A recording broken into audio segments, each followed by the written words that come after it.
സ്വാമിയേ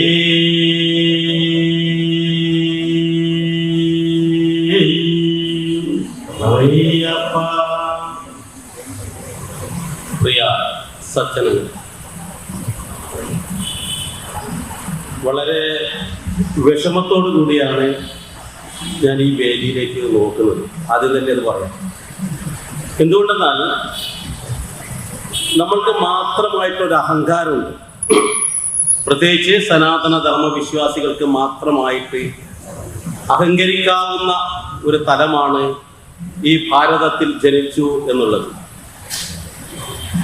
ആ ഭാരതത്തിൽ സനാതന ധർമ്മ വിശ്വാസിയായ ജനിച്ച നമ്മള്, ഈ സനാതന ധർമ്മത്തെ മുറുക്കെ പിടിക്കേണ്ട നമ്മള് എല്ലാ കാര്യത്തിലും എന്തേ ഇങ്ങനെ പുറകോട്ട് പോകുന്നത്?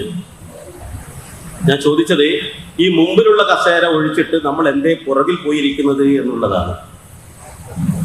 അപ്പോൾ നമ്മൾ ഇരിക്കേണ്ടിടത്ത് നമ്മൾ ഇരുന്നില്ല എങ്കിൽ അവിടെ മറ്റു പലരും കയറിയിരിക്കും. അതാണ് നമ്മുടെ ഇന്നത്തെ അവസ്ഥ.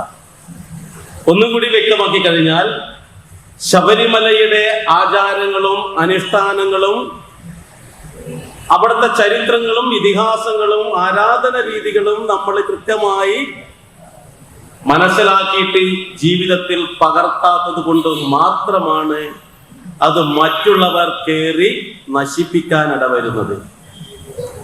അപ്പോൾ അത് ഏത് വിധത്തിലാണ് സംരക്ഷിക്കേണ്ടത്, അത് എങ്ങനെയാണ് സംരക്ഷിക്കേണ്ടത് എന്നൊക്കെ നമ്മൾ കൃത്യമായി ചിന്തിച്ചിട്ട്, ഇത്രയും കാലം നമ്മൾ എങ്ങനെയോ കഴിഞ്ഞുപോയി, അതിനെക്കുറിച്ച് ഇനി ചിന്തിച്ചിട്ട് ദുഃഖിച്ചിട്ടൊന്നും കാര്യമില്ല.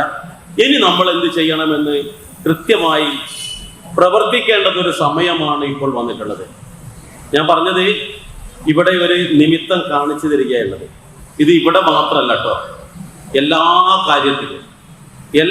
കാര്യത്തിലും നമ്മുടെ ആചാരങ്ങളും നമ്മുടെ അനുഷ്ഠാനങ്ങളും നമ്മുടെ ദേവീദേവന്മാരെ കുറിച്ചും നമ്മുടെ പുണ്യഗ്രന്ഥങ്ങളെ കുറിച്ചും നമ്മൾ അറിയാത്ത ആൾക്കാരാവുമ്പോൾ മറ്റു പലരും നമ്മളെ തെറ്റിദ്ധരിപ്പിച്ചുകൊണ്ട് നമ്മളെ നാശത്തിലേക്ക് നയിക്കുകയാണ് ചെയ്യുന്നത്.